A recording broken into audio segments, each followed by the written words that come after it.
अस्सलाम वालेकुम my YouTube family. Hopefully सब खैरियत से होंगी। मैं भी बिल्कुल ही खैरियत से हूँ। और आज हम बनाने जा रहे हैं बहुत ही मज़ेदार अंडे आलू का सालन। तो जल्दी से बिना किसी इंतज़ार के अपनी रेसिपी को शुरू करते हैं।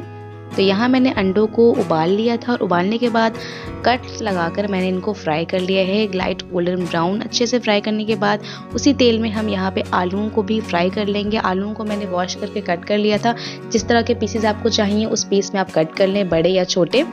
और आलूओं को जो है हम फ्राई करेंगे, उसे भी हम लाइट गोल्डन कलर आने तक अच्छे से आलूओं को फ्राई करेंगे ताकि आलू जो है वो आधे पक जाए, यानी कि हाफ कुक हो जाए आलू।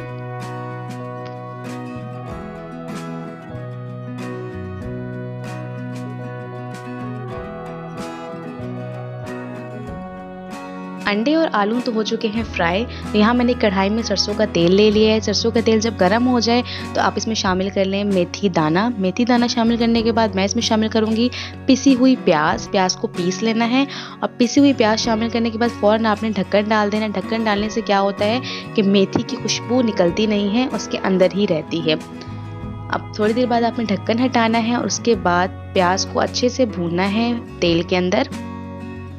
साथ ही इसमें शामिल करेंगे अदरक लहसुन का पेस्ट,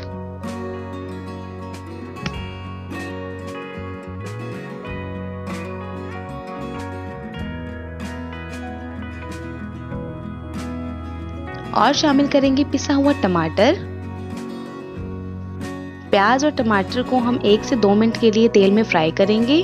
आधे टमाटरों को हमने पीस लिया है और आधे को जो है हम रफली कट कर लेंगे। तो यहाँ पे अब कटे हुए टमाटर हम शामिल कर रहे हैं। आधे टमाटर को इसलिए पीस लिया था क्योंकि जब हम ग्रेवी बनाएंगे तो वो थोड़ी थिक होनी चाहिए, बहुत ज़्यादा पतली ग्रेवी ना हो। इसलिए हमने मसाले के लिए आधे टमाटर को जो है हमें पीस लिया था। अब हम बहुत ही अच्छे से भुनाई करेंगे टमाटर और प्याज की। साथ इसमें शामिल करेंगे नमक, लाल मिर्च, हल्दी पाउडर, जीरा पाउडर और काली मिर्च पाउडर शामिल करेंगे। और बहुत ही अच्छे से मसालों को हमने अब भूनना है। मीडियम फ्लेम पर कुक करेंगे। मीडियम टू हाई फ्लेम रखना है ताकि टमाटर का पानी अच्छे से खुश्क हो जाए और मसालों की भुनाई हो जाए बहुत ही अच्छे से। अब हम कढ़ाई पे ढक्कन रख के मज़ीद 10 मिनट तक कुक करेंगे ताकि मसाले अच्छे से भुन जाएं। तो यहाँ आप देख सकते हैं 10 मिनट तक मैंने मीडियम टू हाई फ्लेम पर कुक किया है और मुकम्मल पानी जो है वो खुश्क हो चुका है। तो अब हमने मसालों की बहुत ही अच्छे से भुनाई करनी है। इतनी भुनाई करनी है कि तेल ऊपर आ जाए। तो यहाँ पे तेल आप देख सकते हैं कि ऊपर आ चुका है। तो इस पॉइंट पर हम शामिल करेंगे फ्राई किए हुए आलू। आलू जो है हमारे तकरीबन 50% तक कुक हो चुके हैं। बाकी 50% जो है हम यहाँ जब हम सालन बना रहे हैं तो इसमें कुक हो जाएंगे। अब आलू के साथ हमने मसाले को मज़ीद भूनना है।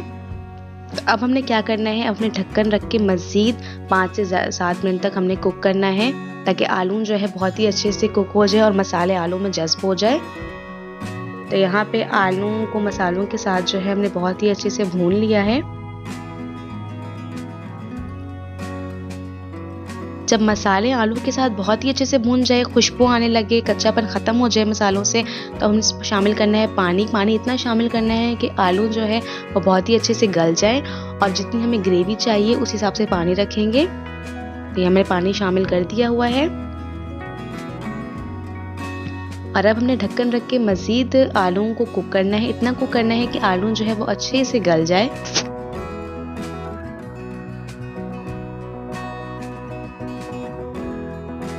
तो 10 मिनट तक कुक करने के बाद जब आलू अच्छे से गल गए तो मैंने यहाँ पे फ्राई किए हुए अंडे शामिल कर दिए हैं। अंडे शामिल करने के बाद हमने फ्लेम को कर देना है हाई ताकि अंडों में अच्छे से जो मसाला है वो जज्ब हो जाए। और लास्ट में हम इसमें सब्ज़ मिर्च शामिल करेंगे।